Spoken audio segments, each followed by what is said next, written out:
Pens are unmistakably a pivotal part of our daily lives, from signing of contracts to their use for a quick scrambling of that spark of idea or your shopping list, and even the everyday employment by school children, businessmen and women, as well as various statesmen. It has defined a whole lot of our interaction with this present world. However, it is amazing to see that only few people actually know the 1,000 years of history that lay behind this little wonder, and that's precisely what we'll be unearthing.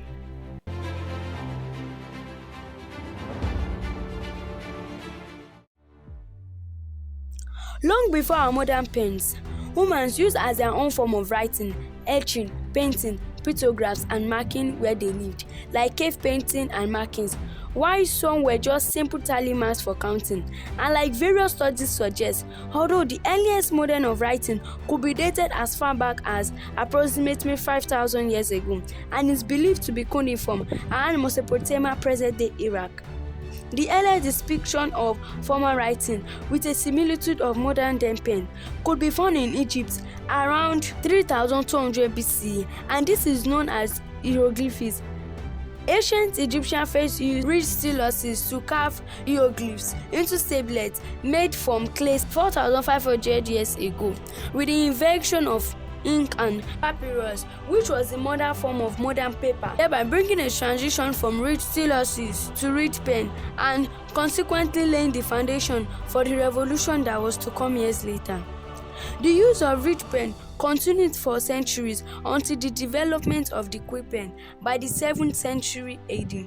The ridged pen had issues such as being a lot stiffer than quill pens, which were made from the feathers of geese or more rarely swans, and were generally more flexible to write with on various surfaces, could store more ink with their hollow shafts, more lightweight, allowed for thinner, more precise writing, and were also readily available.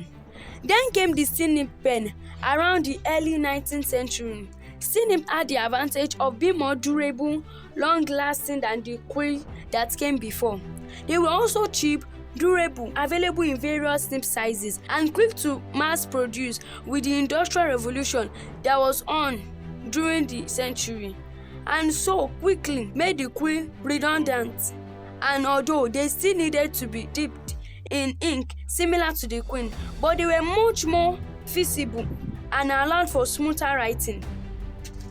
John and William Mitchell, English manufacturers, led the way with mass production of these steel nibs, such that by the 1850s, Birmingham, England was producing half of deep pens across the globe. The modern fountain pen was invented by Romanian inventor Petrache Bernarun and was described by him as a self-filling endless portable queen with ink. In retrospect, the fountain pen was born out of the inconveniences of having to keep dipping one's pen into ink to continue writing. This type of pen passes the ink it holds through the nib where it touches paper.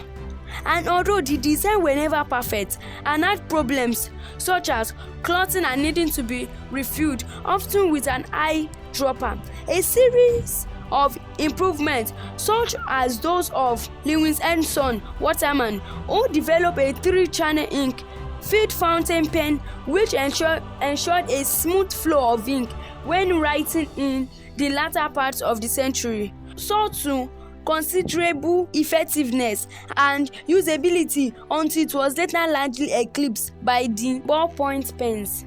By the middle of the 20th century, the ballpoint pen has surpassed the fountain pen as the most used pen even till date. However, its development goes further back to the last quarter of the 19th century.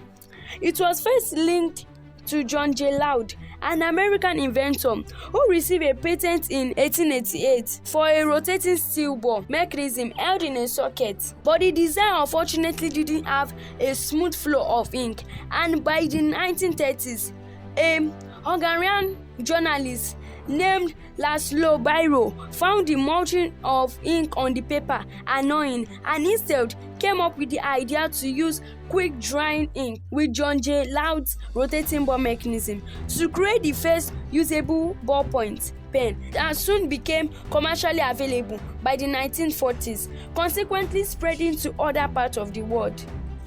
As we've seen, the evolution of the modern pen as we now know it today cannot be attributed entirely to any one person or group of people, but rather it was one that built on the needs and geniuses of various individuals and groups, either known or unknown. So the next time you see a pen, trust you now get to smile and appreciate its growth so far.